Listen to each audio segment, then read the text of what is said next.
All right, let's move on to something that's a little nicer for you out of the AFC East. The Jets get Sauce and Garrett Wilson locked down in the same week over the same span of days. 4 years, $120 million for Sauce. 4 years, $130 million for Wilson. I mean, that is what you want to see if you're a Jets fan. That's what you needed to see. You brought it up over the winter a couple of times that we had to get these guys locked in. Yeah. I mean, you got Fields in there. You got the coach in there. You guys are nailing it so far. Everything that you guys have wanted to do has gotten done. I don't know if that's an Aaron Glenn thing now that he's in there, but it's all looking up, and that's positive because you don't have the easiest of starts this season. Mm-hmm. Your first 5 games are the Steelers, Bills, Bucks, Dolphins, Dallas. Mm-hmm. Like, the positivity train just has to keep going. We talked about that in May. We got to stay on this positivity train. We can't let it turn off and, become negative. Mm-hmm. The Jets might be back. You know what? I got to give credit to Darren Muji and Glenn. I mean, they came in, it was kind of a bolstered roster after the whole shit show that we had to witness with, Saleh and Aaron Rodgers and Daniel Hackett. Like, there was just so much they had to clean up. And, Darren Muji came in and had a decent draft, not the flashiest draft, but, took Armin Membu, took Mason Taylor, took Azariah Thomas. They took the guy from Georgia, Arian Smith. Like, they made a lot of decent moves, a lot of re-signs. Like, Jamin Sherwood's another guy that no one's going to talk about. One of the guys that, linebacker, learned behind Mosley. I think had probably the most tackles in the league. He was close. I think he was top 5 or something. But they made moves. Again, it's hard as a player to, look at Jamal Adams. He's there for 3 years, going on 4 years. I want out. I don't want to be here. This is a shit show. They don't know what they're doing. Then you have guys like Garrett Wilson to come in. I want to be a Jet for life. I want to change this organization around. Sauce Gardner, I want to be a Jet for life. I want to change this organization around. Mm-hmm. And they're getting it done, And those are 2 pretty good contracts, especially because they still have, pretty much 6 years control of both of those players. They're going to be there until pretty much their whole prime. Until 2030, they're going to be, 29, 30 years old. I love that they lock those guys up. And, it's going to come with a price. Like every signing has a consequence. Like, where is Breece Hall going to go? Is he going to get a bag somehow? I don't think it's going to happen. But how long have I said this now? The 2 guys that you need to sign are Garrett Wilson and Sauce Gardner. And I don't think these guys get appreciated enough. Sauce gets too much hate because, he's a PI merchant.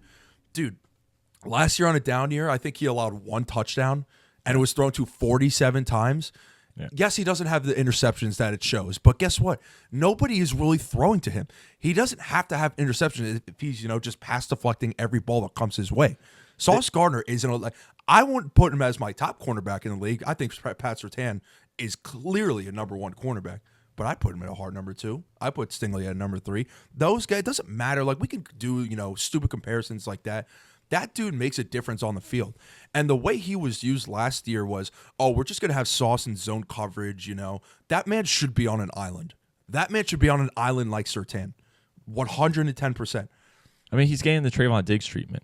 He has multiple great years, and then all of a sudden guys stop throwing him, and everyone's like, he's not that good because his stats aren't there. He's not getting the same amount of interceptions. You can't have 20 interception seasons if you're only getting thrown to 10 times. Yeah, exactly. And it's like, people don't look at tips. They don't look at tips. But if you look at the other side of the field, who's on the other side of the field? Nobody knows, but we do know that they're getting smoked. Mm-hmm. Very few teams have 2 elite corners.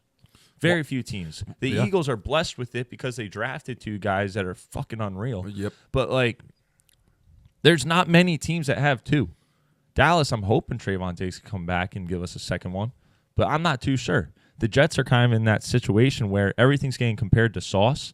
And when Sauce has what looks like a bad game, he's got PIs, well, let's really look at the bigger picture here. Is Sauce the main culprit of that? Mm-hmm. No. Sauce Gardner is elite. Yeah. He's elite. He's a top 3 corner in the league. He is. And cornerback is one of the hardest positions in the entirety of sports. Let's be real. Cornerback is one of the toughest. And, the one thing I do look at him as a flaw is, yes, he could be handsy, But, you're kind of taught some of these things, too, when you have your hand on the hip and whatnot. He can grab a little bit, I'm going to say he's going to get away with everything, but there are some questionable calls of him, grabbing onto someone and, committing a foul or committing a penalty. But he's still a top guy. His rookie year, his second year, just his speed, his swagger, his hands. Yes, again, doesn't get a lot of picks, but he does the job. Like when you have him on wide receiver 1, it's going to be a tough day for them. It really is. But let's go to Garrett Wilson now. Garrett Wilson is just so underappreciated, and like it's going to be, people are going to look at it as, oh, he's not that good because he's not that consistent or whatever. But how about let's look back on the quarterbacks that were throwing to him. Okay, let's start off with Zach Wilson. That's number 1. Mike White was number 2. Joe Flacco, number 3. Chris Strevler, number 4. Tim Boyle, number 5. Tyrod Taylor, number 6. The ghost of Aaron Rodgers, number 7. Shout out to Connor Hughes. That's my source. And hold on a minute. He's one of 8 to hit in his first 3 years, hit 1,000 yards in his first 3 seasons. One of 9 to have 1,000 yards for 3 seasons total. Yeah. He is, since entering the league, he is 10th most receiving in yards. Like, this guy is a freak. Like, the only time we really, I guess, the world or the country got to see him in action was primetime against Houston last year, where he had that Michael Jordan one-handed grab. Like, unreal. When he is a wide receiver 1 on a lot of teams. I'm taking him over a bunch of receivers on a lot of teams. Like, he is that good. He is so elusive. His hands are great. He's a great route runner. He is someone that I was scared that the Jets, would fumble this somehow, but they didn't. They actually did not fumble him. They did not fumble Sauce. They made the moves that had to be made. You build around guys like that. Those are, again, it's not like, they're a left guard or they're like a middle linebacker or a safety. Like, these are premium positions, man. Like, CD is the Cowboys. You got to lock him up. He makes that much of a difference. That's Garrett Wilson. Trayvon Diggs, you have to, because he's a very good cornerback, and that's who you need. Same with Sauce.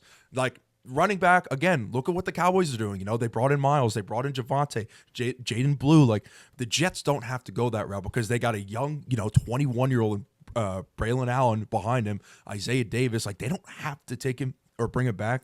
I would love to, but I just don't see it happening.